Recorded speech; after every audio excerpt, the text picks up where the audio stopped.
everyone. I am JW Collier. Thanks so much for taking the time to join us at the first ever S.O.S. Summit, sponsored by Sexy AF Spirits. Of course, S.O.S. stands for Secrets of Sobriety. I'm very excited about this event because I believe it will be a great resource for you in your sober journeys. Today, we will hear from some of the sober community's leading professionals. We will speak to our own experiences, offer some advice, and recommend some strategies to help you move forward with your sobriety. The guest speakers for today, I'm going to show in a slide.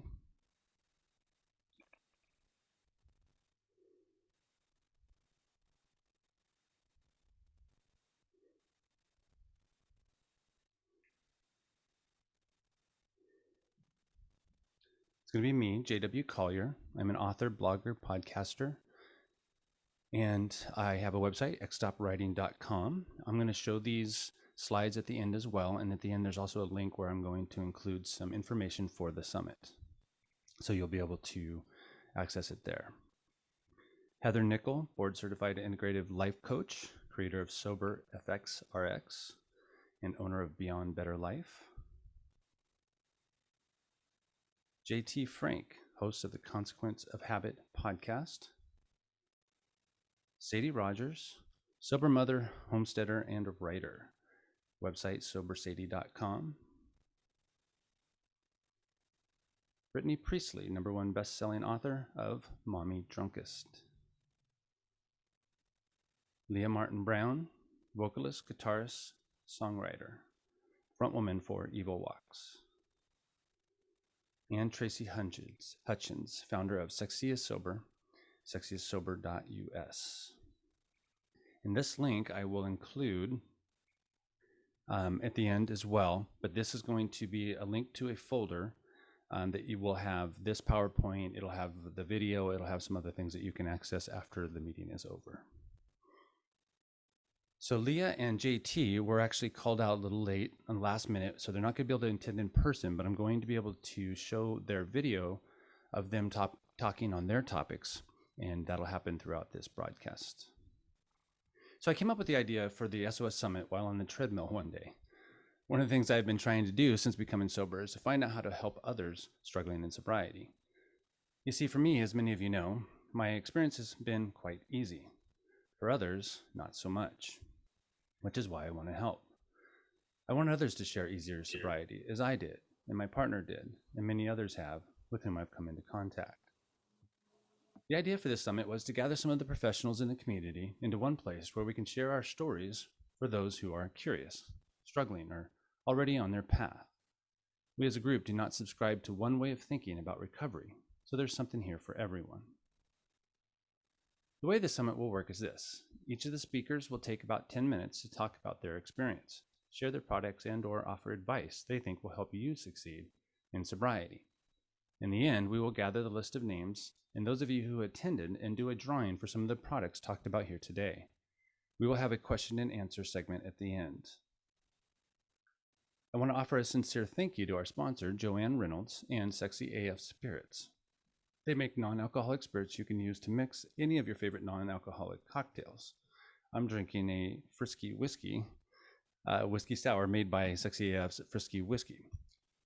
You really got to give this stuff a try. It's really nice. This is what they look like. So thank you all for attending.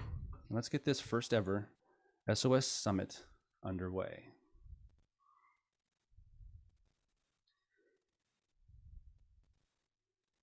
So I'm going to be kicking off the summit with my experience and lessons learned in sobriety. As I stated earlier, my name is JW Collier from Sober Militia Podcast and blog and xstopwriting.com. I'm the author of the #1 international bestseller, Alcohol-Free Straight Up with a Twist. I write a sober blog as well as record weekly podcasts for Sober Militia. Before I tell you about the work I'm currently doing in the sober community, I wanted to take a moment to talk a little bit about how I got here. One of the things I've noticed and don't really care for in the sober community is the undying need to talk about all the horrific things we did while in addiction. While I understand there is some importance in acknowledging these things, I prefer to concentrate more on the positive and the steps moving forward, rather than looking backward. So I will not spend too much time talking about all the stupid shit I've done, as entertaining as that might be. Instead, I want to talk a little bit about the moment I began my successful sober journey. My partner and I decided to quit drinking together. We had had enough of the hangovers, lost memories, overall poor health, and quality of life. We set a date to quit. It was January 5th. We knew we wouldn't make it through the holidays. When the date arrived, I was not quite ready to take the final step. I'd quit nicotine a couple of months prior, and it was excruciating. I gained 20 pounds, and I was a moody jerk. My partner can attest to that. On our quit date, I decided to tell my partner I couldn't do it, and why. She understood and was very supportive, though she went ahead and stuck with her plan of quitting drinking. For 2 weeks, she read Quitlet while I tried to figure out my plan for quitting drinking too. She was reading Annie Grace's book, This Naked Mind, and kept trying to communicate with me about the things she was learning. I didn't really want anything to do with it because I was not in the same headspace as her. Nevertheless, she kept pushing her new knowledge on me, and I kept pretending like it wasn't sinking in. I was beginning to feel bad about not supporting her. I remember vividly the day I decided it was time to finally take the fateful step to quit drinking. We were snowboarding on Crystal Mountain. During our lunch break, we sat in a bar to warm up and eat some food. I ordered a beer. She ordered soda water. I ordered another beer. She said nothing. At that moment, I thought to myself, I'm such an asshole. I vowed that night to quit, and I set a new quit date. Before my quit date arrived, I decided to give Annie Grace's book a chance. This is it here. I purchased it and took it with me on the snowboarding trip that coincided with my quit date. I was immediately drawn to what Annie had to say about alcohol and more specifically our relationship with alcohol. I read her book every day and I was amazed at the things I was learning, not only about alcohol, but also about myself. At this point, I want to remind you about the immense struggle I was having with quitting nicotine. It's important because it ties into why I have coined the idea that easy sobriety is not only possible, but plausible. So bear with me. On day one of sobriety, I decided to write a blog about my sober journey. I had been wanting to get back to writing for many years, but I never found the motivation to do so. This seemed the perfect reason to begin writing again. I vowed to write a blog every day for the first 30 days, and I did. What I did not expect was the life-changing events that would take place following my decision to begin documenting my journey. Writing every day helped me focus on my path, and it kept me accountable. Not only that, but it also helped me grow every day as a person. The more I grew, the more I wanted to know about the sober community, and more specifically, the people within the sober community. What I found shocked me to my core. What I found was people were not experiencing sobriety in the same way as me. You see, pretty early on in my sobriety, I found my experience to be quite easy. The word easy doesn't go over well in the sober community. Nevertheless, it has been my experience, and I attribute this to several things, which I'll talk about in a minute. The moment I realized there was a great disparity between my sober experience and the sober experience of many others, I had to try and understand why. It became my calling, my destiny, my ikigai, or purpose. From that day forward, this has been my motivation to keep writing, blogging, podcasting, interviewing, and coordinating things like this Sober Summit. I want to help others have the same experience as I did in their sobriety. There are many things that can contribute to easy sobriety, but I want to focus on one or two for the purposes of this talk. The first is perception. If you've followed me for any amount of time, you've heard me say this. If you say it will be hard, it will be hard. But if you say it will be easy, it can be easy. It was easy for me, and here's the biggest reason why. My partner and I did not delve into the sober community before quitting. In fact, we didn't really talk to anyone else other than each other about sobriety. We simply knew we needed to make a change and took steps to enact the change we wanted. We did not go into our sobriety and recovery with any preconceived notions of what our experience should be. I'm going to say that again. We did not go into our sobriety and recovery with any preconceived notions of what our experience should be. As a result, I believe we did not experience the same struggles as many others did who approached their sobriety with the preconceived notion that it is going to suck. If you say it's going to suck, well, it's going to suck. Unfortunately, this negative perception of sobriety makes up the majority of discourse available to the newly sober curious person. In order for sobriety to be easy, you first need to believe it to be possible. Then you need to change not only the negative verbiage you use about sobriety, but also about yourself. We cannot succeed at anything if we do not believe we are capable. Once we give ourselves permission, however, we can do anything. Now back to my struggles with nicotine. I remember the day it happened. I was about 30 days into my sobriety when I realized something. With all the writing, reading, and learning I was doing in regard to my personal relationship with alcohol, I had completely forgotten about the struggles I was having with nicotine. They vanished, and I have not thought about it again since. How can this be? Well, I changed my perception. I realized by quitting alcohol so successfully and easily, I could do anything I wanted. One of the things I wanted was to give up nicotine easily. And from that point forward, I did. Case closed. If you're interested in learning more about my views regarding easy sobriety, follow me on Instagram and Twitter, and here on Facebook. I also have a private sober group on Facebook called Sober Militia, Alcohol-Free Recovery and Support. Another thing I wanted to do was write a book, and I did that too. Alcohol-Free Straight Up with a Twist is a book about my journey through the first 101 days of my sobriety. It includes the first 101 blogs I wrote in recovery, as well as other insights, resources, and experiences I feel will help you on your sober journey. One of the most proud moments occurred when Annie Grace, author of the book that initiated my sobriety, reviewed Alcohol-Free Straight Up with a Twist and gave it a positive review. Annie said, "Everyone who begins a journey to stop drinking needs to feel less alone. And JW's honest and vulnerable sharing and beautiful insights shine a brilliant light that illuminates the path for others." It felt like a perfect circle. I'm currently writing my follow-up book to Alcohol-Free Straight Up with a Twist, which will be called Easy Sobriety. So stay tuned for that. I hope you'll take a look at my new book, Alcohol-Free Straight Up with a Twist. It can be found on Amazon as an ebook, paperback, and hardcover. I will be launching the audiobook after this summer. I'm starting to record it right now. You can learn more about me and what I'm doing at xstopwriting.com. Thank you all for your time. All right. So as we move on, looks like we got a few more people joining us here. That's awesome. So I think the next person who was on the list is not with us yet. So I think what I'm going to do is go ahead and shift over to Tracy from Sexy is Sober, and I'm going to let her go ahead and talk about her time. Go ahead and make sure she's unmuted. All right, Tracy, go ahead and introduce yourself and take the floor. Hey, buddy, how are you? This is so cool. I get to actually see and talk to all of you. I see you on Instagram, and to be on this Zoom invite with all of you is just amazing. This summit and wow, what we're doing is remarkable. So thank you for your time and inviting me and making me part of this group.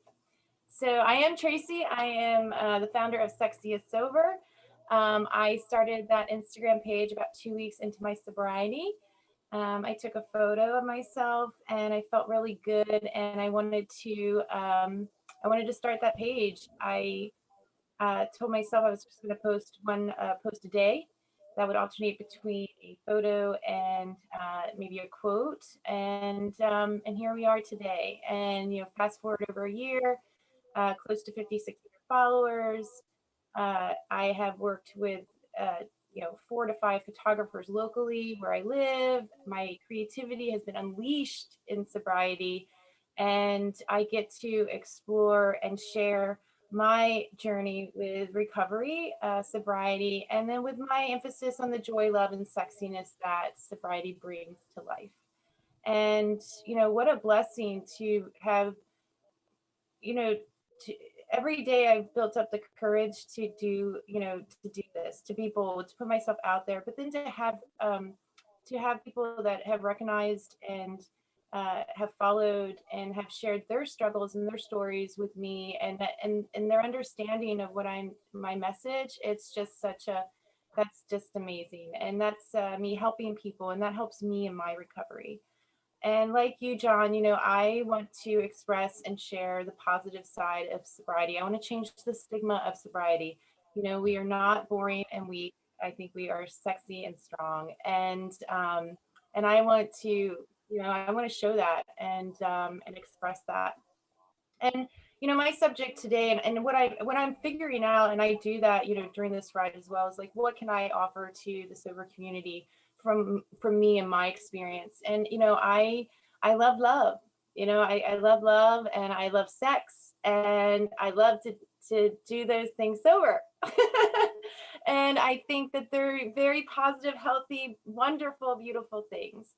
And I know that in early sobriety, it could be a bit scary, and or maybe not, but regardless where you are in your sobriety, I want to just, just to be there and to explore, and if anyone ever has any questions or anything like that, to find love and to be able to love yourself so that you can love others and have others love you. So sober dating for me is interesting. I've learned a lot doing it.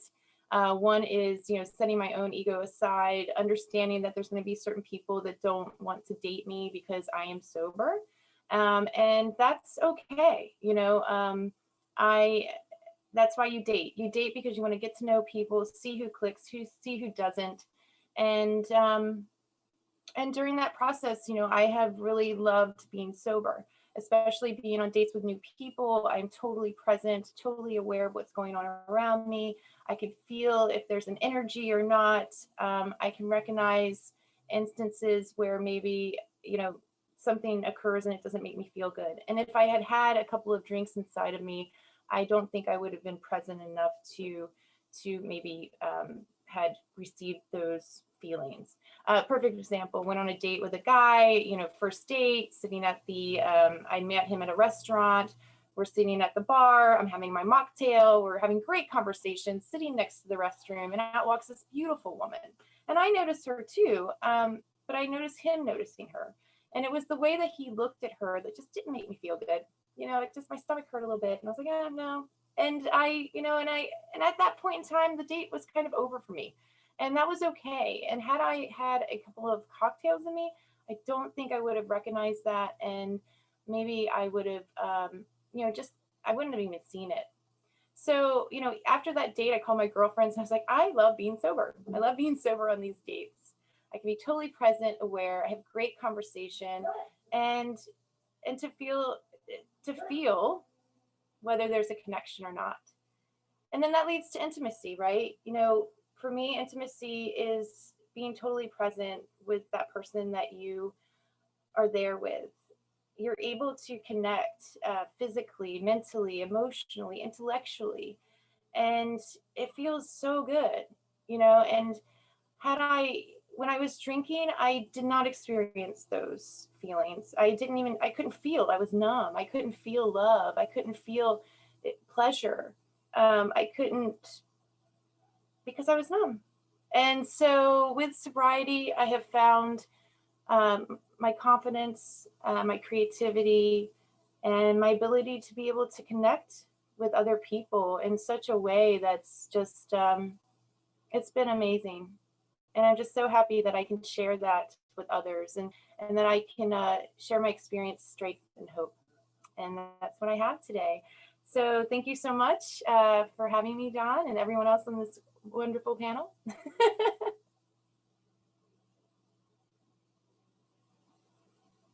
I have to remember to unmute myself. Thank you, Tracy. It's very, very good to hear from you and to see you again. I know you and I did an interview a while back, and that's how we met, was kind of through this whole thing. So I've been following you ever since, and I love what you're doing. Thank you so much. And again, if anyone, please, you can find me on Instagram, Sexy is Sober, Facebook, Twitter. DM me if you need anything. And I'm available for speaking engagements, any kind of endorsements and things like that. But just mainly here to help people recover and do it in a great, loving way. Thank you. Awesome. I love that. That's it, right? That's why we're here. Yeah. And so just as a reminder, everyone, I will have a link at the end to a folder that you can go to get the PowerPoint that has all the speakers and all their contact information. So you'll be able to find everybody that you want to look into when this is over. Okay. So we'll do that. And also, I just want to kind of do a quick another shout out to Sexy AF Spirits. This is their website, and Joanne is the owner. She's been awesome. I met her kind of early on in my sobriety, and we started talking and have stayed in contact ever since. She came to my book launch party, everything, as well as some of you. And it's a really great product. Like I said, right now I'm drinking the Frisky whiskey, but they have a rum, they have the whiskey, they have a gin, triple sec, amaretto, and aperitif, and it's really good stuff. And you can mix it just like you do a cocktail. And I'm an ex-bartender, so when I found this, I got really excited. And I think Joanne, if she remembers, I was sending her pictures of me with her cocktails and all the different things all the different drinks I was making. I think she used some of my drinks in her book, which was pretty cool. But anyway, so go ahead and check them out. They're an awesome company, great woman that owns it, and go ahead and give them your support. All right, next up, we're going to have Brittany Priestley, author of Mommy Drunkest. She's going to introduce herself and talk about her topic. Hello, can you hear me? Yep, we got you. Okay. Hi, I'm Brittany Priestley. Thank you for having me. I appreciate it. You're welcome. Thank you for being here. No problem. So my what I was going to talk about was God in sobriety. And I feel that a lot of us refer to that as a higher power, a God of your understanding, is what we say in the rooms, at least, because I am someone who went through the 12 steps, and I was a part of that recovery, or I still am a part of that recovery community. But I'm not here to preach. I'm not a preacher. I'm not one I don't like to force my beliefs or ideas on other people. That's the first thing that I just want to make clear about that. But in my own experience with my alcoholism and drug addiction, and then in my recovery, God has been monumental. And for me, I refer to my higher power as God. So I'm just going to say that. But I alone could not do it. You know what I mean? I alone could not get sober. I alone could not get myself out of the rut that I put myself in. For as long as I tried to blame everyone else for my problems, it was me. And I had a lot of experiences since I was very, very little. So I've always been aware that there is this other side to life, not just this earthly plane. You know what I mean? I've been very aware of a more spiritual side of life. So for me, the concept of God has always been an easy one to grasp. But I know for a lot of people it's not, because a lot of people like to think logically, and they like to, see to believe. And so for me, it was easier. But in my own experience, I did grow up in a family of faith. So I grew up in that thing, but I turned from it because of people. I didn't turn. God, in my belief, God never leaves us. We leave him. And that's what I did, because in my experience with church and things like that, people really ruined it for me. And it, and I know a lot of people in their addiction, with the suffering that they go through in their lives, they tend to want to blame God. And they ask, well, if there is a God and he is so good, then why does he let these bad things happen to us? And the thing with that is that, in my belief, God has given us all free will. And for alcoholics and addicts, we take that free will and we run amok with it. And in my experience, that's exactly what I did. And I had someone that I know in recovery, and he used to say that, like, his God loves him so much, he gave him the free will that he would allow him to drink himself to death. And that's true. I always thought it was kind of weird the way he said it, but it makes sense. And so for me, in my experience, it was more people and their judgments. And I would look at all the bad. I would look at the hypocrisy, and like, well, they're judging me and they shouldn't be judging me, and yet they're supposed to be these godly people who are supposed to be loving. So I turned my back away from God, and I went. And all of us have the capacity to worship, because I can say from my own point of view, I worshiped alcohol. I worshiped drugs. Drugs and alcohol were my God for a very long time, because I relied on them. I treated them the way that I now treat my higher power. And and I never really understood why people have such a hard time with it. Because God and the higher power is everything that embodies the good, and I just hear so many stories and so many people that I have in my own recovery community, and the thought of their higher power has helped them immensely, because I grew up thinking, even though my family, my dad was religious, I grew up thinking that self-sufficiency was key, and self-sufficiency was the most important thing. And, we had to rely on ourselves. We had to do things ourselves. And my self-sufficiency got me to the doors of hell, so to speak. I led myself down a very negative path, and I never had a problem believing in God, but my biggest issue was believing that I knew better than God. I thought that I knew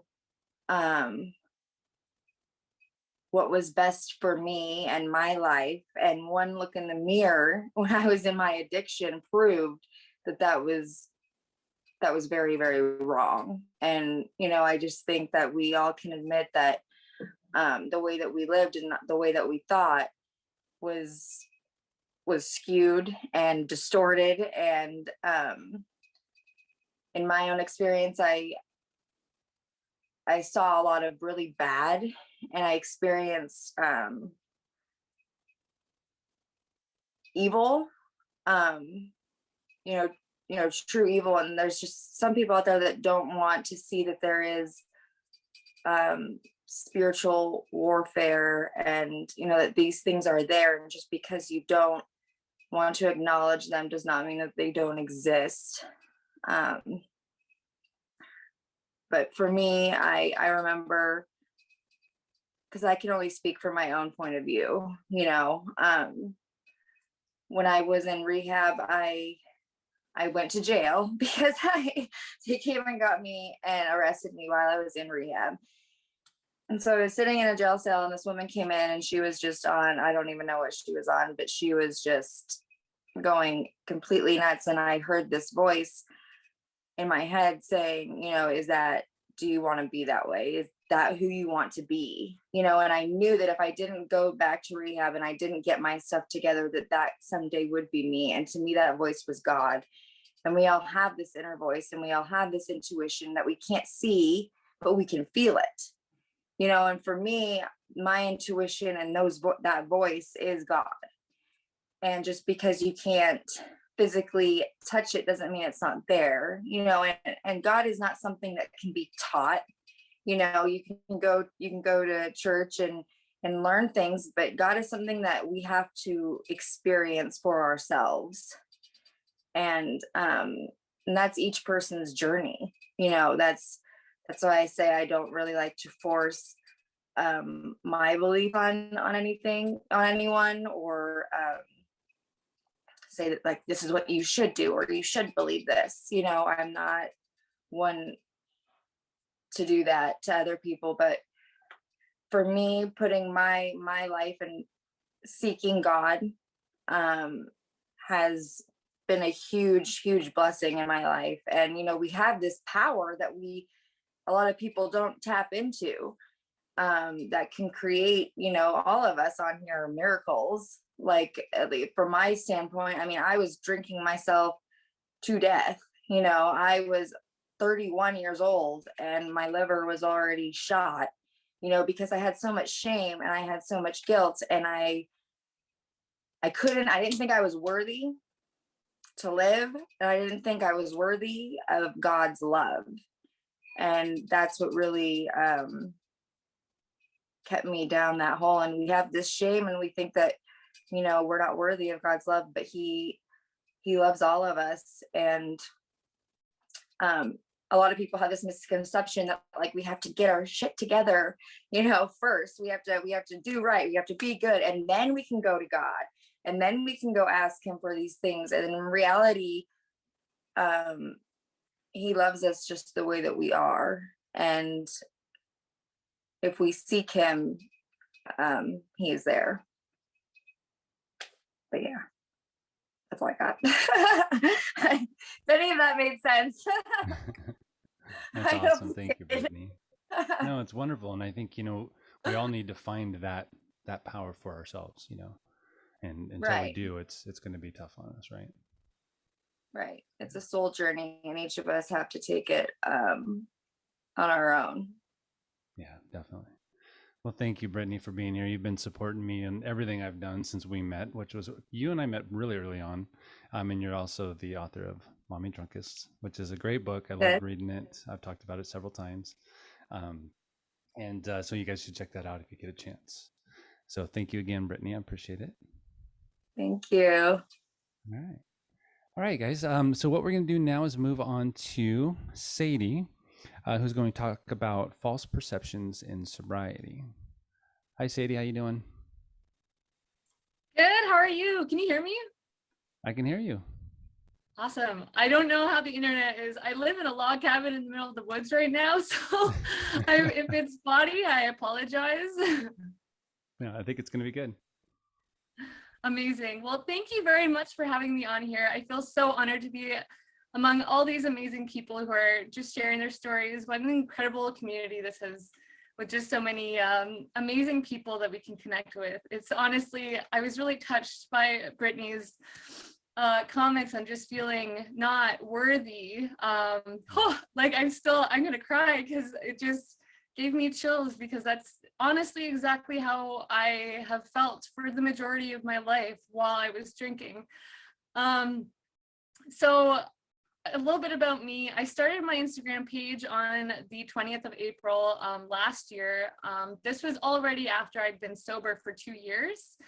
The truth is that I wasn't really ready to share my story until I was absolutely sure of my sobriety. I just wanted to have that confidence first. And I really I needed to be sure that I was at a good spot before I started sharing. And I mean, I was sharing on my personal Facebook page, and I didn't really think it was really like meeting like a lot of my friend and family were really, they celebrated my sobriety, but it wasn't really like impactful. And I really felt like I was ready to share my story. So it's been over 3 years since I got sober. And within that time, I've overcome a lot during my sobriety. And the truth is that my expectations versus my reality were completely different. I was expecting to fail. This fear of failure was enough to make it feel impossible to quit drinking.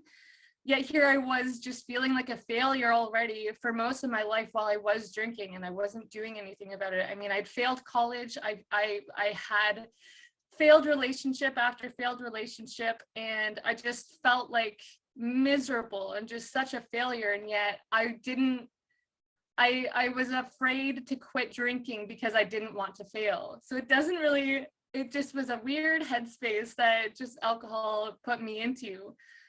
And you know what? I actually did end up failing to quit drinking, because after 22 days of sobriety, I went back to it. And that last time that I got that drunk, I knew that I needed to get sober. I knew that this life of mine, I didn't want to be that person anymore. I didn't want to be this mother to my child. I could see it ruining my life. And I knew that I needed a life of sobriety, because I knew that it had to be better than my drinking life.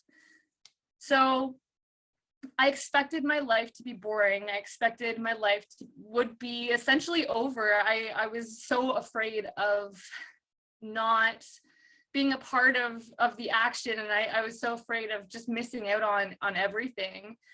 And I was just dreading a life where I couldn't just take a shot after a stressful day, or have a drink after a stressful day, or if my kid was out of control, I couldn't take a mummy juice. Like I couldn't just like go drink. But it turns out that every single day that I was sober, I noticed a change in myself. One day at a time, I started noticing little things about myself. I noticed that I had more energy. I could actually make food for my kid instead of just laying on the couch all day. I noticed that there were more issues within my life that I wanted to fix.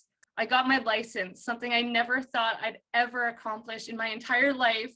I always depended on people getting me from point A to point B, because I never wanted to have the responsibility of having a car, of driving myself. I was afraid of having my own responsibilities. I went back to school and I earned my diploma for business marketing. I began to keep the promises that I made to people, and more importantly, the promises that I made to myself. I was so afraid of missing out on a life of drinking, but the truth is that I was missing out on so much living because of my drinking. And I thought my life would be over, but in all reality, it really just began when I quit drinking. And what an incredible gift life has been since I quit drinking.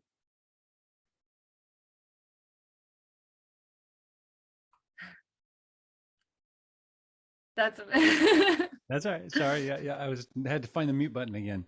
No, I can't even tell you how much I understand and hear that, because you really do. You worry about what life is going to be like after, and what we'll all find as we listen to everybody here is all these stories are positive experiences about how life has changed for the better.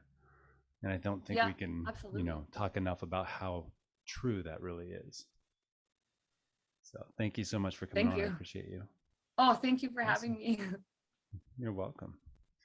All right, let's go ahead and shift over to Heather. And Heather's going to talk about the importance of boundaries in sobriety. Heather? Hello, thank you for having me. I'm honored to be a part of the summit, and I can relate to everybody on this panel. Tracy, I am now in a relationship, but I did the whole sober dating thing, and I so related to what you said about it is really a gift when you're dating sober, because your intuition is clear, and what I said, it saved time, because I didn't give the guy a second date or a third date, because I was clear-headed enough to know that this guy wasn't for me. So I'm really glad that you touched on that. And I agree, sober sex is so much better. So big fan of that. And Brittany, yes, your story was so touching and sober. And Sadie, it was great to hear your story as well. So a little bit about me is that I, my whole life was, well, first, professionally, I'm the owner of Beyond Better Life. I've been an integrative nutrition health coach and life coach for the last 2 years. And it was actually in nutrition school that I became sober, because it was after I heard doctor after doctor after doctor say that there's no safe amount of alcohol. And I'm like, whoa, wait a minute. I thought like 1 glass of wine was healthy to have. And um, it isn't.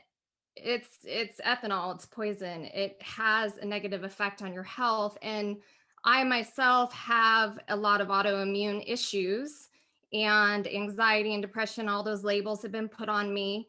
And I didn't really realize that even just 1 glass of wine negatively affects arthritis and all the things that I have and had to deal with every day. So health, from a health point, it really benefits you to quit drinking, period. So you don't have to have a problem in order to get a benefit from quitting drinking. So that was eye-opening. For me, I was a functional alcoholic, is the label. I'm not a fan of labels, but I've been drinking since I was 14. I used it because I had social anxiety and I always felt out of place. And then when I first started drinking on the weekends at parties, I was like, whoa, I'm the life of the party now. When I had a few drinks, and I was like, oh my gosh, this is my magic potion. I can do anything I want with this. And so I just went through my whole different stages of life. Like when I was, it made me social in high school. And then in my 20s, I was the party girl and the event planner. And then I went into my professional life and I did the whole socially accepted happy hour, and all my vacations revolved around alcohol. It had to be a booze cruise or the wineries or the concerts, but everything had to involve alcohol.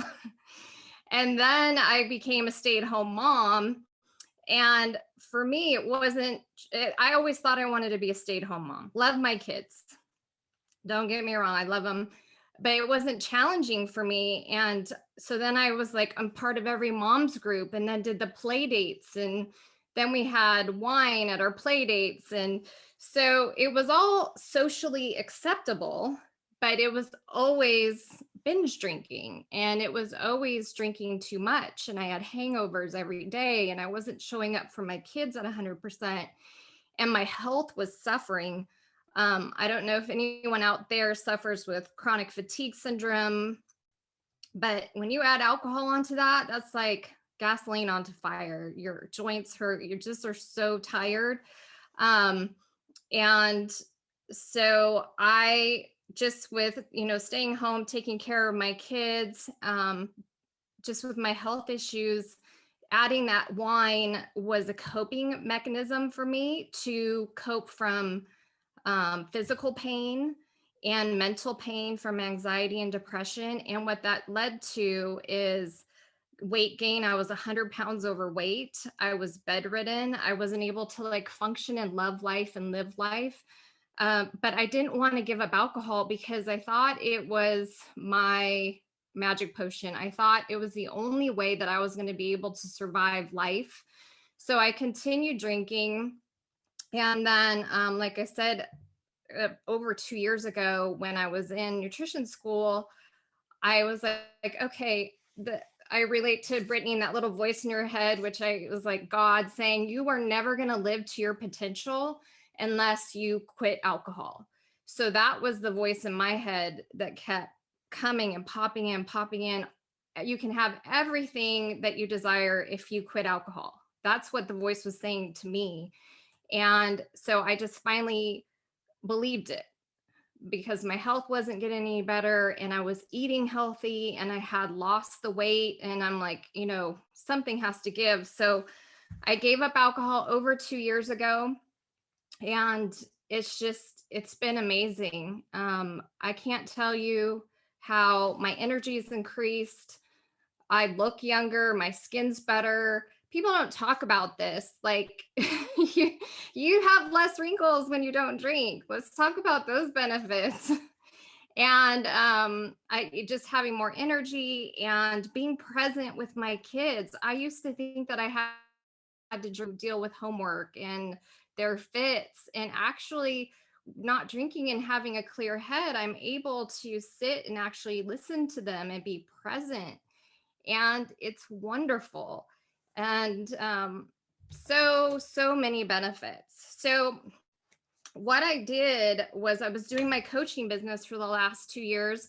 And on the side, I kept sharing my sober story because I felt like, people need to hear this. AA wasn't for me. I didn't feel like I fit in there, and it just didn't resonate for me. It helps everybody, lots of people, which I'm for. But for me, it didn't. And I was like, there has to be another way besides the 12-step program because that doesn't resonate for everyone else.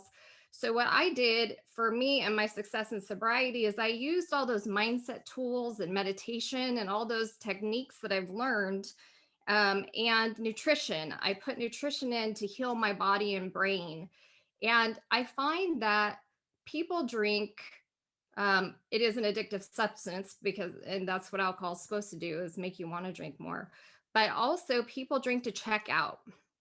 And there's always a symptom of why they're drinking. There's a bigger problem, whether it's physical pain, they're self-medicating, it's anxiety, or they just don't love their life.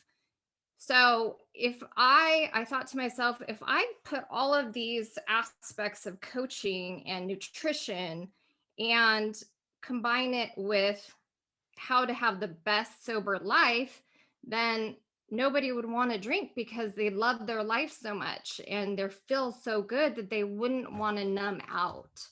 So that was the premise of me creating the Sober Effect RX program, which is a group program for women. And it's a life encompassing program that does the nutrition and the mindset and goal setting and vision and all of that great stuff. So that is my journey in a nutshell. I hope that made sense all over the place. So every day I get to do my two passions now, which I'm forever grateful for, is coaching women in their life and combining sobriety and helping women kick their wine habit, and love their life. And seeing them, it's just such an amazing gift to see them on day one and they're defeated. And we've all been there, defeated, you not knowing that there's a better way, not believing that they can't live without alcohol, and then seeing them on day 90 and their skin looks better and they've dropped weight and they're energetic and they're smiling and a life sparks back up in their eyes. So I just feel really blessed to be working in sobriety and coaching women and having them live their best life. And I decided to speak on boundaries because JT wanted us to give you guys a tip out there that really helps.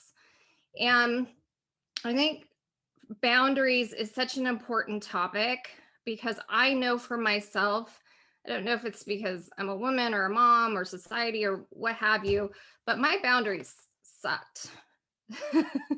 When I was drinking, I thought I had to say yes to everybody. I was the Cub Scout mom. I was the Girl Scout leader. I had to volunteer at every school function. I had to bring the crafts. I had to bring the donuts. I had to say yes to everything or I wasn't a good mom. And I had to help my husband at the time with whatever he needed. I had to do the checking. So I had to say yes and drop everything if a friend called and needed something. I had no boundaries and I didn't understand that a healthy boundary is not being codependent, that making somebody else happy is connected to my self-worth.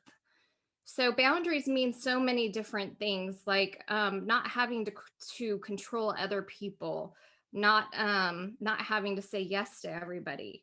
So by having healthy boundaries in sobriety, what it does is it gives you healthy mental state. So you're not burnt out. Because when you're burned out, you want to drink. And if you are not putting yourself first and expressing your wants and needs and getting those needs met, you're going to want to check out and drink. So by holding boundaries is not only beneficial to you, but it's also beneficial to everyone else around you, because they as long as you're happy, they're going to be happy, like your spouse or your kids. They benefit you. I always say put on your oxygen mask first before you can help others. Well, part of that is expressing your boundaries, your needs, and your wants. And sometimes as women, that can be viewed as, oh, I can't do that because I'll be viewed as bitchy, like saying everything that I want, and or I'm controlling, right? If I give my boundaries. But actually that's our responsibilities. You know, boundary on a property, you see the fence and the no trespassing sign, so that's easy to read, but boundaries for people vary from person to person, and nobody understands what we need and want unless we express that. So it is our job to express what we want in a kind and loving way. Um, and by doing that, we are going to have a great, healthy mental state, and in return, be a pleasure to be around. And we're not going to want to check out on life. So that's why I think boundaries are such a huge importance. And just a tip for people out there that may say, well, I don't know what my boundaries are. A good way to know something is when you have an interaction with somebody and you walk away and you feel like that pit in your stomach or you feel icky, stop and ask yourself, okay, what happened in that interaction that wasn't okay with me? And then write those things down. Okay, it wasn't okay for them to touch my shoulder. I don't like people touching me. Okay, that's your boundary. And that's okay. It's not right or wrong. I didn't like the fact that they kept asking questions after I told them not to. So that would be another boundary. And then to write those and know that the next time you have that interaction with that person, you can state those boundaries. And if they don't respect them, then give them a consequence and maybe take them out of your life. So that's my tips on boundaries. I hope that helped people. And yeah, that's what I have for today. That's awesome. Thank you, Heather. Yeah, I think, and the funny thing I've learned about boundaries in my journey is the boundaries within ourselves too. Because what I found is with all the new energy and everything I have since I quit drinking, I've started taking on too many things. So I have to be able to tell myself no sometimes. You know what I mean? Just kind of Yes, interesting. So, but that's thank so you true. for coming on. I appreciate it very much. Welcome. Awesome. All right, so I'm going to shift over to, let's see, we'll go to Lee. And this is going to be a little different, so let's just bear with me. Hopefully this is going to work out the way I'm hoping it will. About my story and kind of sobriety in music, as I am a musician. So my sober birthday is July 9th, 2019, so I'm coming up to 2 years sober. A little bit how I got here. I was partying a little bit too hard and drinking a little too much, but I also had some mental health issues that were, starting to become a problem. So on July 9th in 2019, I became sober, and I haven't really looked back since. And I have a pretty incredible life now, that I have sobriety to thank for. Being a little bit about me, I am a musician. I'm a songwriter. I play guitar, I write music, and I am the vocalist in the heavy rock band Evil Walks. We are usually based out of Los Angeles. I'm actually currently in Stockholm, Sweden, as I have been working on our new album. And as you can hear, I am originally Australian. So there's a bit of a transatlantic international thing going on, which is always fun. I started playing music when I was 12. I was earlier, but when I first seriously started playing music, I was about 12. Throughout high school, I always played shows. I was, in pubs with, my mum would take me, we'd play there. I'd play in front of people at school. I went to university for music, and I studied a Bachelor of Popular Music as well as a graduate diploma in jazz voice, strangely, even though I don't really like jazz, so that's quite funny. And then I was kind of touring around Australia and doing that with a band that I had called Lily Rouge, excuse me. And we were doing quite well. We were playing festivals. If you're Australian, you'll know the Big Day Out. We did the Big Day Out. We supported not the Red Hot Chili Peppers. They played with us at Big Day Out. The presidents of the United States, Everclear, and we were doing pretty well, releasing a few songs. And then anyway, at the end of 2013, I got a phone call from an A&R company in Los Angeles who asked me to move over and come and play at this big rock and roll summit that they had. So January 1st, 2014 is when I first moved to Los Angeles, and I've kind of been there ever since. That's where I started my band Evil Walks. That's where I've kind of like built everything that I'm doing. So I think, you know, most people kind of think of the music industry, and you know, to some extent it is true, as being like, you know, partying, heavy drinking, you know, that like rock and roll lifestyle. And to some extent I think I definitely like partook in that a little bit. So I do often get asked the question about sobriety in music and how I handle being sober in music, and that's kind of what I wanted to talk to you about today, just in case there are any people in the entertainment industry out there who are interested. I've been very lucky that I have a fantastic support network around me. My best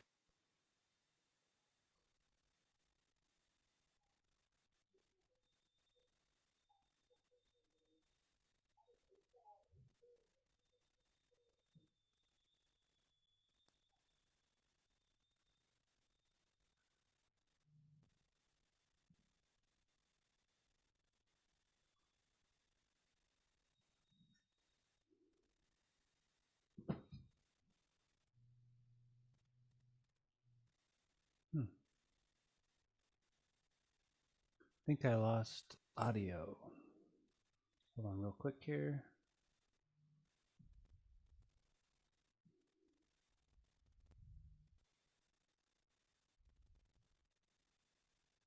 you know, maybe some other scenes don't have. It is tough because when you go to a show, you know, people do buy you drinks, they do give you shots, they do, some venues do pay you with drink cards. So I think the best way to kind of get past that is to just have a really good support network around you. And then also I try and, you know, really focus. To me, it hasn't been too hard because I just view, you know, I view my music as my job. Like I wouldn't turn up to work wasted. I wouldn't do shots at work. I wouldn't drink a drink at work, you know, that would get you fired. So I think viewing it in that sense as it is a real job definitely is something that's going to help.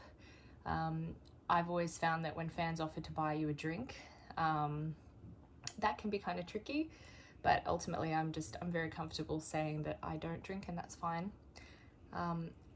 I have had a lot of people ask creative wise how it works, because I know that there are some people who they have a few drinks or, you know, do whatever and it helps them write better music. For me, that wasn't really ever the case.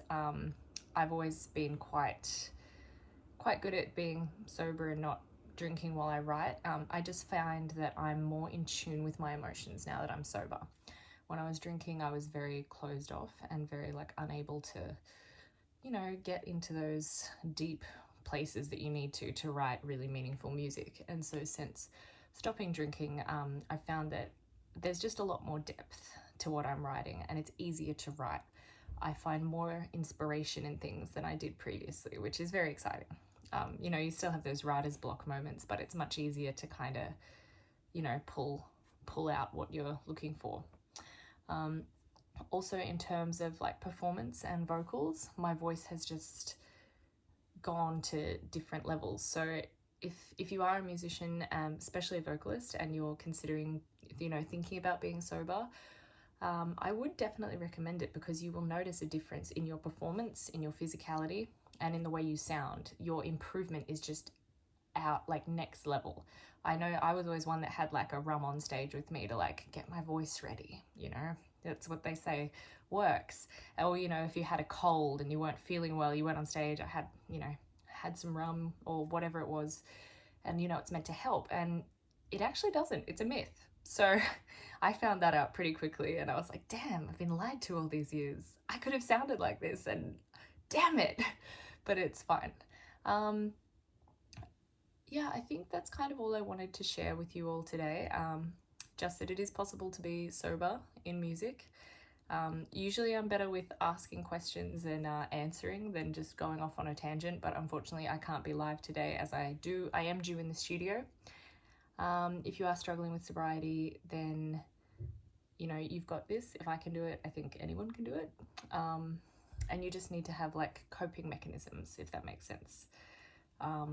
You know, if there are situations that trigger your drinking, you need to try and avoid them or figure out ways that you can maybe deal with those stresses a little better. For myself, I do yoga, I do journaling, I work out, I drink a lot of coffee, or like I like to find new restaurants and find like cute places to eat. That's how I kind of like get my stress out, or just reach out and talk to someone.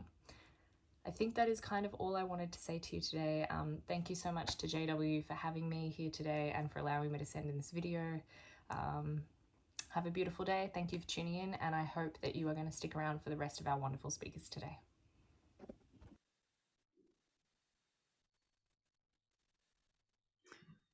All right, awesome. So yeah, I met Leah through the sober community as well, and we started, communicating pretty early on too. And she's just an amazing woman. She's been hit it pretty hard over there in Europe, and I think she's coming back to LA here shortly. So it'll be good to see her back in the States. And I told her I'm flying wherever she has her first show when she gets back because I want to see her play. Her band's really great. It's hard rock, but I love it. It's really, really good. She kind of inspired me to take up the drums too. I started drumming in my sobriety now, which is kind of crazy. All right. So the last person on our list is JT from Consequence of Habit podcast. Let me get that going again. JT and I met, he's probably the first person I met, and we did what we called a sober happy hour that I've been trying to get going again, and I haven't been able to, but I think I'm going to make that happen. Be like a Friday afternoon kind of get together and chat about sobriety. So we'll see if we can make that happen. And here's JT. Hey everybody, first off, I want to say thank you for having me here. This is a big deal for me. My name is JT and I am the host of the Consequence of Habit podcast. It's a podcast where we discuss habits. We talk about things that either add value to your life or things that drag us down and keep us from being the person that we strive to be. So being invited, this is my first time to a sober summit, and I'm stoked to be here. And I was thinking about what am I going to talk about? What are the secrets to sobriety? And man, that is a good question. I would say the first thing that I would point out is the fact that you are curious. You are either sober, which I say congratulations to you because that is no small feat, or you are somebody that is curious about being sober, which if that's the case, then you are in the right place. And I'm not saying that because I'm talking. I'm saying that because, one, you're taking action towards looking into getting information on what it takes to be a better you. I don't have this one secret or set of guidelines. I can tell you my story. I can tell you how things worked out for me. And, that's what I'm going to do. I'm going to say that in my past, I'm somebody who is very good at packaging things. I'm very good at pretending everything is okay. Yet when I'm by myself, or I was by myself, I knew the truth. And everybody does. We can't bullshit ourselves, right? So I came to a point in my life where I couldn't hide how I felt about myself to other people. I had one incident where I was in front of a group of people. I was in an instructor position, and I had a full-blown anxiety attack. First time it's ever happened in my life. And at this point, I was drinking every single day. I was hiding my drinking. And I was feeling like dirt about myself. And for whatever reason, in that split second, as I'm standing in front of 30 or 40 people, I felt like this package that I had this image that I was presenting, that it could be seen right through, and people could see me the way I felt about myself. And that's a blessing to me now. I mean, at the time it was extremely painful, but I consider it a blessing now. I'm a big believer in a Stoic philosophy, and I would highly encourage anybody who's in the world of recovery to maybe at least look into some Stoicism. But one of the big beliefs is that the obstacle is the way, and that was dead on for me. The obstacle was my drinking, not just my drinking, but the reasons I felt I had to numb myself on a regular basis. So one day, after I consider this being murdered with a wiffle ball bat because I was making just a ton of very small, bad decisions, I decided that alcohol had I was done being compromised by it. And people ask me, what do you mean it was compromising you? And I break it down like this.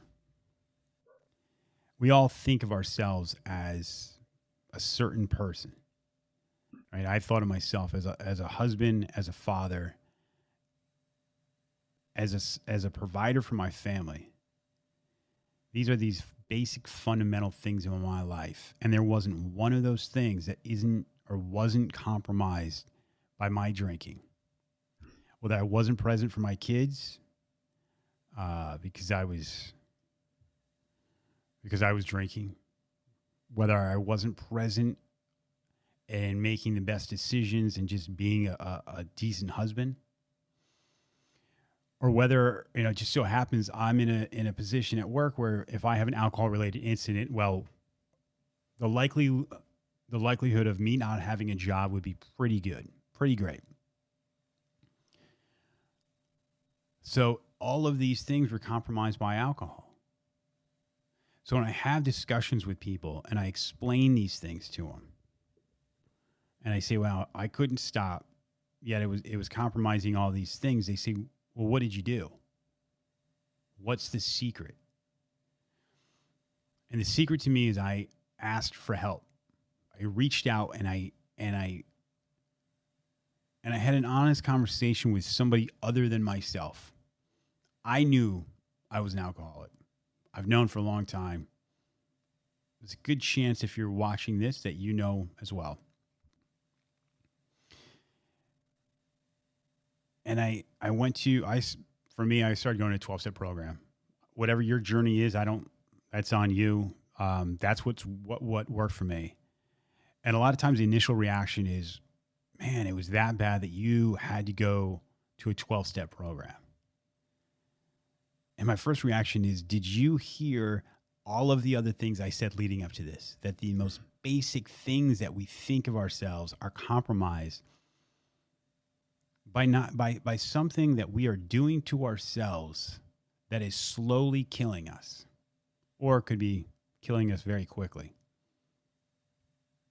So that is such a small price to pay for something that my life has become exponentially better by sobriety. And I don't pretend for a second that I've got it all figured out, because I don't. This is not I stopped drinking one day and I was in utopia. It's not. It's hard. And it's maintenance, and it's something that has to be done on a daily basis. But I can promise you that the further you get away from alcohol, the further you get away from any type of substance misuse, the more of an emotional awareness you're going to have about yourself. And if you were like me, or if you are like I was, you are sick of the emotional roller coaster of just being along for the ride, being a slave to killing yourself, literally, slowly, a slave to killing yourself. So my secret is acceptance. I accepted the fact that I no longer can drink, that alcohol just does not fit in my life. I don't judge anybody else if it fits into theirs, whether it's my opinion or not. If it does, is irrelevant. I know for me, it doesn't fit. And I was just asked 2 days ago, "Hey, do you miss drinking?" And I'll be honest with you, I do. There's times I miss it. There's times I miss the taste of it. There's times but I can tell you, for me, that juice is not worth the squeeze. I tell you what, I don't miss. I don't miss hangovers. I don't miss deception. I don't miss lying. I don't miss being a slave to it. So I don't know if I've exactly pinned down the secret, but for me, it's acceptance that I am prone to doing something that compromises every major thing in my life. So, not sure if you got anything from that, but again, thanks for the invite. This means a lot. Thank you to the organizer. Jesus, can't talk. Thank you to the people that put this together, and I'm truly honored to even have been invited. So, thanks. Awesome. So that is JT. And like I said, we met early on, and I like a lot what he had to say there. I think it's some really basic and simple things that we need to think about sometimes in our sobriety. So with that said, that's the last of our speakers, and I was going to do something if we had enough viewers that were live viewers with a drawing or something. But since we don't have a lot of that, what I think we'll do is this. And I hope Tracy and Brittany and Sober Sadie can come back on. The first thing I was thinking is we're probably going to be sharing this on our pages and websites and all that. And so my thought is for the next week, I'm going to have all of the guests here share with me whoever came on and saw the video on their sites, and if they liked it, they're going to send me your name, and I'll compile a group of people that have watched the video and liked the video, and I'll do a drawing based on that. And I know that Brittany has offered to give away her book, and I know I'm going to give away my book, and I know that Sexy AF Spirits has, oh, I almost dropped it, offered to give away some of their spirits as well. So we'll kind of come up with a little thing there, and then I'll do maybe a live drawing in a week, and we'll see how that kind of pans out. And so the last thing I thought I'd do, since we don't have a lot of questions, is what if we, as the panel, asked each other some questions and see what we can come up with there for the next couple minutes here, and then we'll close this thing out. So my first thought when I was thinking about what could we talk about as a question for each other was, if you had to say your single greatest benefit of quitting drinking, what would be the one thing? Tracy's like, all ready. Go for it, Tracy. Okay. My creativity. I got it back in sobriety, and my capability to create and to be confident enough to share that, and to be creative, and it just brings me happiness. It's one of those things that make me very happy. And yeah, so that's the biggest benefit that I have found from my sobriety is getting my creativity back. Definitely. Very grateful. I agree. Yeah. Awesome. Brittany, how about you? I would probably have to say my new perspective on life, and the gratitude I have for it now, because I was very ungrateful, and I didn't want to live, really. I had suicidal ideologies and thoughts for a lot of my life, and so just the love of life, pretty much, That's would awesome. be mine. Really What's agree with yours? That's great. I think Sadie had to put down her child for a nap, so I don't think she's back with us yet. I think if I was to answer that, it's kind of a tough question if you really think about it, because there are so many. It is. but I think I would have to go with time. I feel like the amount of time I have gained back since I quit drinking is unbelievable. There's times where when the day ends, I look back at all the stuff I've done. I'm just like, wow, I would have never accomplished that much stuff, you know? And so I love that aspect, that time, you know, the time we gained back. And then I sometimes have to be really careful about not beating myself up when I think about all the time I lost. So it's kind of a double-edged sword there, you know, because now you're aware of all the time you lost, right? But otherwise, I love the time I've gained back.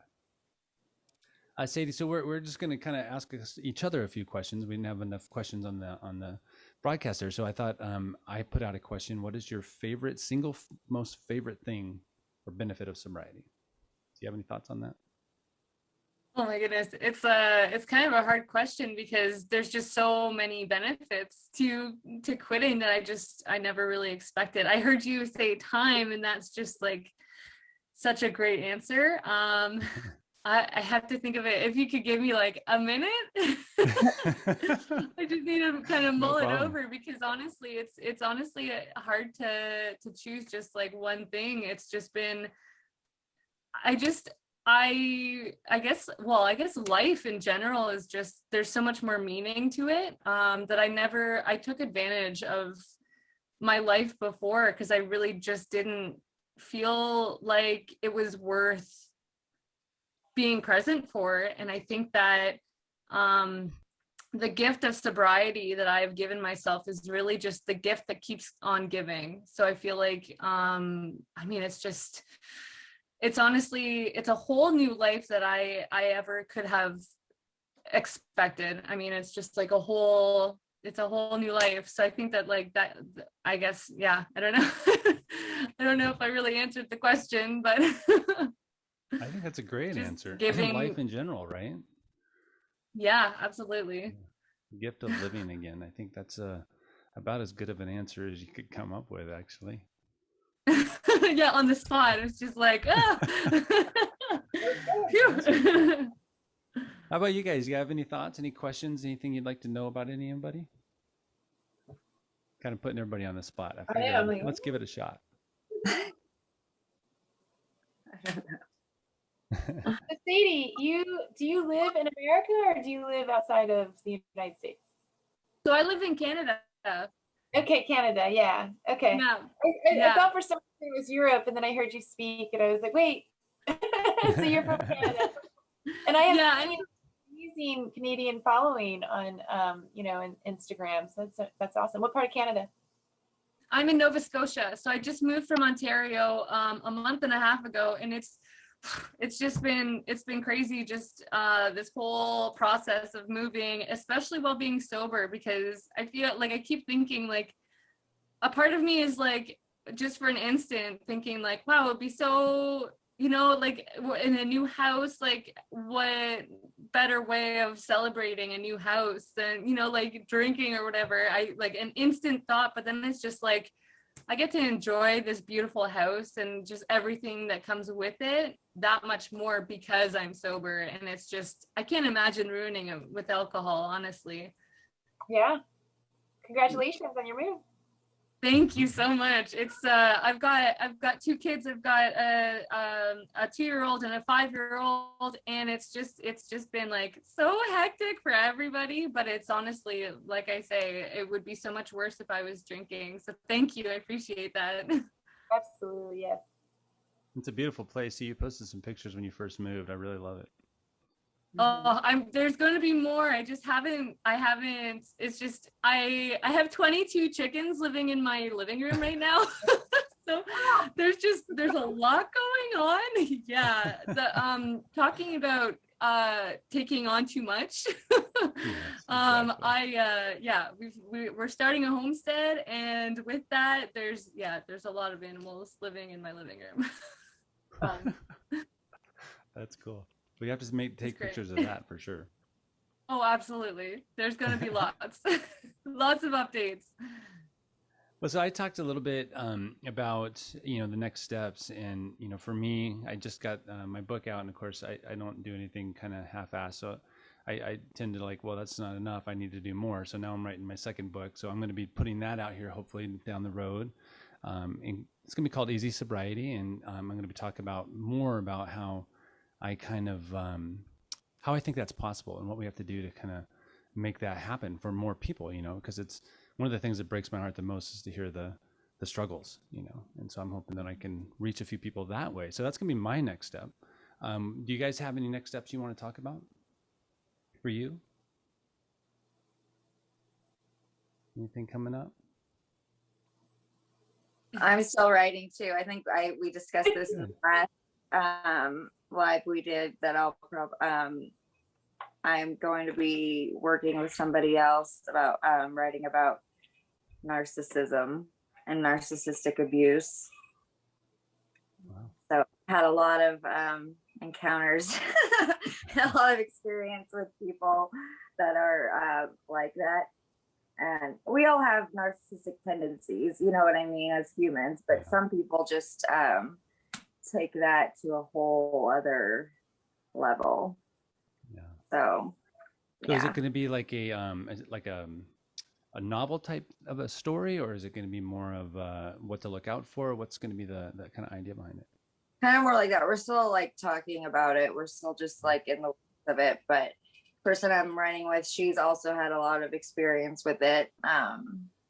We've both been married to someone that is like that, and we both left that situation. So and it's hard. Yes, thank you. It's hard. It was one of, you know, besides getting sober, probably one of the hardest things I have done. And without being sober, I would have never done it. So that was another gift of sobriety, was my freedom. And yeah, so we're still in the talks about that, but you know, they always say, write what you know. So yeah, absolutely. That sounds great. Sadie, you got anything coming up? You're just busy all the time right now, it sounds like. Oh my gosh, as soon as things kind of die down here a little bit, I'm hoping like within the next few months, I'm hoping, I'm in the works of trying to get a book started. I have just a lot of random thoughts that I've thrown on paper. I just need to kind of organize it all and go through it, but my life is kind of in a everything's up in the air. So I'm hoping to eventually get a book going. I love writing, and I love kind of communicating my, just my life in general. I love sharing, everything. So everything's a work in progress right now. Awesome. Well, you got a couple writers right here, so if you need help with the process, let us know. We'd be happy to help you out. I absolutely will. I will absolutely be reaching out to every one of you. It's very nice meeting you, by the way. Thank you very much for having me here. Yes, this has been great. Thank you so much, JW. Yeah, you're welcome, guys. It's been a lot of fun. Well, before we go here, let me just kind of run through this, that PowerPoint, just kind of so anybody who's watching can see who is here. And like I said, what I'm going to do is share this in a folder. Where'd it go? There it is. That everybody can access. So here's the link. It's tinyurl.com/SOS Summit info. And so in that folder, I'm going to just throw some stuff in. And so for you too, for the guests as well, I'll give you guys access to it. And if there's anything you want to include in there for people, we can just kind of drop some stuff in there and people can go check it out. Okay. And so everybody has their contact information on the slides here. So here's Tracy. Leah, we didn't get to meet in person, unfortunately, but I'm sure she'll be back, and we'll get her in there too. Brittany Priestley, Sadie Rogers, JT. Heather had to take off, but she was here as well. And then, of course, my info. Okay. So I will have the information in that folder here shortly, so you guys can access that. And thanks everyone for coming to our first ever SOS Summit. This was kind of I literally came up with this on the treadmill and was like, we got to do this thing, you know? And then people started saying, yeah. And so I love the idea, and I kind of want to do more. Just got to figure out how to fine tune it and make it even more resourceful and, you know, insightful for people. So You guys, thank you so much for coming on. Thank you. I appreciate it so you. much. Yeah, and we obviously will be in touch. We're all in contact with social media and everything. So, and I know that all of you are just as open to people reaching out to you as well for questions or help or anything like that. So it's a pretty amazing group of people that's here right now. So thank you guys. Thank you. Bye, everybody. Thank you. Have fun today. Bye. Bye guys.